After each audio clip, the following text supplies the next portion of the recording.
எல்லாமே உனக்கு சாதகமா நடக்கும்னு நினைக்காத. பாதகமாவும் நடக்கும். நடக்க வெப்ப. கல்பனா ஏன் நம்ம மேல இவ்ளோ பழிவாங்குற உணர்ச்சியோட இருக்கான்னு தெரியலையே.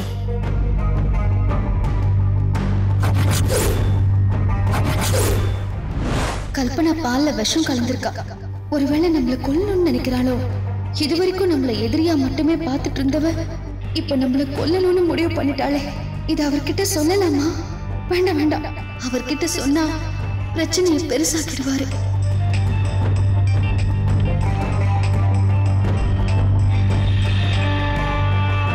சொல்லு மஞ்சு.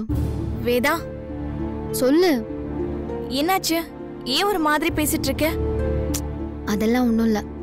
இல்ல, உன் குரலே ஒரு மாதிரி இருக்கு. என்னாச்சுன்னு சொல்லு. ஒன்னும் ஆகல மஞ்சு. வேதா, நம்மளோட வித்யா இருக்கால? ஆமா. அவளோட ஹஸ்பண்ட் இறந்துட்டாருடி. ஹே, என்னடி சொல்ற? எப்போ? நேத்துடி. அவளை பார்க்கவே ரொம்ப கஷ்டமா இருந்தது. அப்படியே கட்டி பிடிச்சு ஓன்னு அழறா. கல்யாணம் ஆகி அவ கூட 2 நாள் தாண்டி இருந்தாரு. அதுக்குள்ள அவரு ஃபாரின் போயிட்டாரு. அவ அவங்களோட மாமியார் வீட்டுல தான் இருந்தா. விசா வரட்டும், அவளை கூட்டிட்டு போறேன்னு சொல்லிருக்காரு. அதுக்குள்ள இப்படி ஆயிடுச்சுடி. பணம் சம்பாதிக்கணும், ஜெயிக்கணும், அதெல்லாம் நல்ல விஷயம்தான். வாய்ப்பு கிடைக்கும் போதே வாழ்க்கைய வாழ்ந்துடணும் வேதா. இப்ப பாத்தே அவளோட நிலைமைய.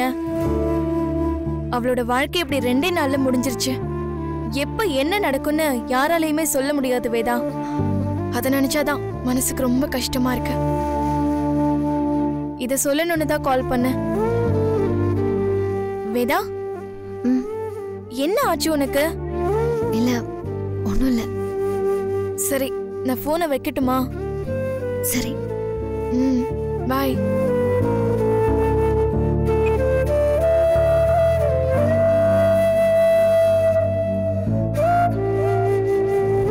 இல்ல, அது இதுவும் அதே மாதிரி இயல்பாகவே நடக்கட்டுமே எனக்கு தோணுது. உங்களுக்கு எப்படி? நான் சொல்ல நினைச்ச விஷயத்த நீங்களே சொல்லிட்டீங்க.